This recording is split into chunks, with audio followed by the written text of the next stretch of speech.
ಆರಿದರೆ ಏರುತ್ತೀರಿ, ನೆಗೆದರೆ ಬೀಳುತ್ತೀರಿ. ಏನಿದು ನೋಡೋಣ ಬನ್ನಿ. ನಮ್ಮ ನೆಲದ ಕಥನ ಪರಂಪರೆ ಬಹುಮುಖಿಯಾಗಿದೆ. ರಾಜ ರಾಣಿ, ದೇವತೆ, ರಾಕ್ಷಸ, ಪ್ರಾಣಿ ಪಕ್ಷಿ ಕಥೆಗಳೆಲ್ಲ ರಂಜನೆ ಮಾತ್ರವಲ್ಲದೆ ಮನುಷ್ಯ ಸಮಾಜದ ವಿವೇಕವನ್ನು ಚೂಪುಗೊಳಿಸಿವೆ. ಕೆಲವು ಕಥೆಗಳು ಆಯಾ ಕಾಲದ ಮನೋಧರ್ಮಕ್ಕೆ ಅನುಗುಣವಾಗಿ ಹೇಳಬೇಕಾದದ್ದನ್ನು ಹೇಳಿ ಮುಗಿಸಿಬಿಟ್ಟಿವೆ. ಅವುಗಳಿಂದ ನಾವೆಷ್ಟು ಕಲಿತಿದ್ದೇವೆ, ನಮ್ಮ ನಡವಳಿಕೆಗಳನ್ನು ಎಷ್ಟರ ಮಟ್ಟಿಗೆ ತಿದ್ದಿಕೊಂಡಿದ್ದೇವೆ ಅಂತ ನಮ್ಮ ಎದೆಯನ್ನು ಮುಟ್ಟಿ ನೋಡಿಕೊಳ್ಳಬೇಕಾಗಿದೆ. ಇನ್ನು ಕೆಲವು ಕಥೆಗಳನ್ನು ವ್ಯಕ್ತಿತ್ವ ನಿರ್ಮಾಣದ ದೃಷ್ಟಿಯಿಂದ ಅವು ನಿಂತಲ್ಲಿಂದ ಬೆಳೆಸುವ ಅಗತ್ಯವಿದೆ. ಒಂದು ಕಾಡಿನ ದೊಡ್ಡ ಮರವೊಂದರಲ್ಲಿ ಗುಬ್ಬಿಗೂಡು ಕಟ್ಟಿಕೊಂಡಿತ್ತು. ಅದೊಂದು ದಿನ ಸಾಯಂಕಾಲವಾಗುತ್ತಿದ್ದಂತೆಯೇ ಬಿರುಗಾಳಿ ಬೀಸಿ ದೈತ್ಯ ಮಳೆ ಸುರಿಯಲಾರಂಭಿಸಿತು.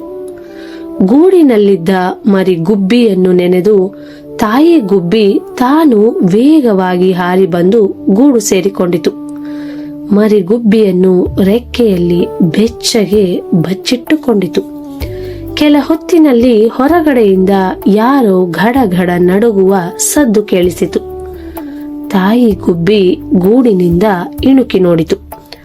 3 ಧಡೂತಿ ಮಂಗಗಳು ಮಳೆಯಲ್ಲಿ ತೊಪ್ಪನೆ ತೊಯ್ದು ನಡುಗುವುದನ್ನು ಕಂಡ ಗುಬ್ಬಿ ಕನಿಕರದಿಂದ ಒಂದು ಮಾತು ಹೇಳಿತು.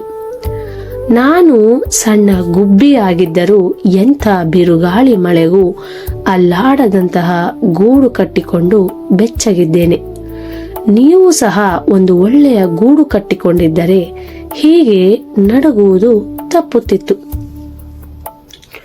ಗುಬ್ಬಿಯ ಮಾತನ್ನು ಕೇಳಿ ಕೋಪಗೊಂಡು ನಡುಗುತ್ತಲೇ ಮರ ಹತ್ತಿದ 3 ಮಂಗಗಳು ಗುಬ್ಬಿಗೂಡನ್ನು ಕಿತ್ತು ಬಿಟ್ಟವು. ಅವಿವೇಕಿಗಳಿಗೆ ಬುದ್ಧಿ ಮಾತು ಹೇಳಬಾರದು ಅಂತ ನೀತಿ ಹೇಳಿ ಕತೆ ಅಲ್ಲಿಗೆ ಮುಗಿಯುತ್ತದೆ. ನಿಜ, ನಮ್ಮ ಬದುಕಿನಲ್ಲಿ ಕೆಲವೊಮ್ಮೆ ಸಹವಾಸಿಗಳೇ ನಾವು ನಡೆಯುವ ಹಾದಿಯಲ್ಲಿ ಮುಳ್ಳು ಕಲ್ಲುಗಳಾಗಿ ನಮ್ಮ ನೆಮ್ಮದಿಗೆ ಅಡ್ಡಿಯಾಗುತ್ತಾರೆ. ಕಲ್ಲು ಮುಳ್ಳುಗಳೊಂದಿಗೆ ಸೆಣಸಾಡುವುದು ವಿವೇಕವಲ್ಲ.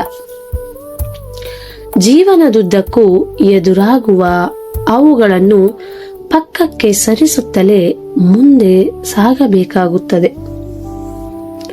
ಅಂದುಕೊಂಡ ಗುರಿಯನ್ನು ತಲುಪಬೇಕಾದರೆ ನಮಗಾದ ಗಾಯಗಳೇ ನಮ್ಮ ಹೆಜ್ಜೆಗಳು. ಇನ್ನಷ್ಟು ದೃಢವಾಗಲು ಪ್ರೇರಣೆಯಾಗಬೇಕು.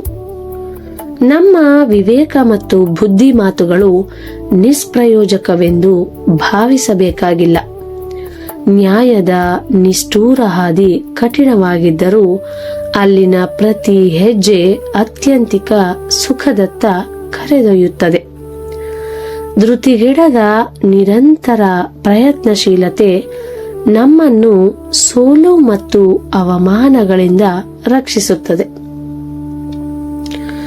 ನಮ್ಮ ಸಾಮರ್ಥ್ಯದ ಮೇಲೆ ಭರವಸೆಯನ್ನು ಹುಟ್ಟಿಸುತ್ತದೆ.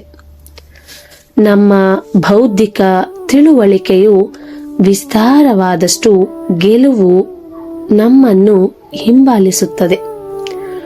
ಗೂಡು ಕಳೆದುಕೊಂಡ ತಾಯಿ ಗುಬ್ಬಿ ಮರಿಯೊಂದಿಗೆ ಇನ್ನಷ್ಟು ಮೇಲೆ ಹಾರುತ್ತಾ ಮಂಗಗಳಿಗೆ ಹೇಳುತ್ತದೆ, ನನಗೆ ರೆಕ್ಕೆಗಳಿವೆ. ನಾನು ರೆಕ್ಕೆ ಬಡಿದಷ್ಟು ಮೇಲೇರುತ್ತೇನೆ. ನನ್ನ ಕೊಕ್ಕು ಮತ್ತು ಕಾಲುಗಳಲ್ಲಿ ಬಲವಿದೆ. ನಾನು ಮತ್ತೆ ಗೂಡು ಕಟ್ಟುತ್ತೇನೆ. ನೀವು ಎಷ್ಟು ಗೂಡುಗಳನ್ನು ಕಿತ್ತು ಹಾಕಬಲ್ಲಿರಿ? ನೀವು ನೆಗೆಯಬಲ್ಲಿರಿ ಅಷ್ಟೇ. ನೆಗೆದಷ್ಟು ಕೆಳಕ್ಕೆ ಬೀಳುತ್ತೀರಿ. ನೀವು ನೆಗೆಯುವ ಎತ್ತರಕ್ಕಿಂತ ನಾನು ಹಾರುವ ಎತ್ತರ ದೊಡ್ಡದು. ಕಿತ್ತು ಹಾಕುವ ನಿಮ್ಮ ಪ್ರಯತ್ನದಲ್ಲಿ ನೀವು ಸೋಲುತ್ತಲೇ ಇರುತ್ತೀರಿ. ಇದು ಕಥೆಯನ್ನು ಬೆಳೆಸುವ ರೀತಿ. ನೊಂದವರು ಕೊಡಬೇಕಾದ ಉತ್ತರ ಇದು. ಕಟ್ಟುವ ಕಲೆ ಕೆಡವಿ ಕೊಲ್ಲುವ ಕುಬ್ಜತೆಗೆ ಎಂದೆಂದೂ ಒಲಿಯುವುದಿಲ್ಲ. ಕಡಿದಷ್ಟು ಹಲವು ಚಿಗುರುಗಳಾಗಿ ಅಗಲಕ್ಕೆ ಹರಡಿ ನೆರಳಾಗುವ ಬೇರಿನ ಬಲ ಇದು. ನಮ್ಮ ಅಂತಃಶಕ್ತಿಯನ್ನು ಜಾಗೃತಗೊಳಿಸಿಕೊಳ್ಳಬೇಕಾದ ಬಗೆ ಇದು. ನಮ್ಮ ನೆಲ ಮೂಲದ ಸಾಂಸ್ಕೃತಿಕ ನೆಲೆಗಟ್ಟು. ನಾವೆಲ್ಲ ವ್ಯಕ್ತಿಗಳಾಗಿ ಸಮುದಾಯವಾಗಿ ತಳೆಯಬೇಕಾದ ನಿಲುವು ಇದು. ಧನ್ಯವಾದಗಳು.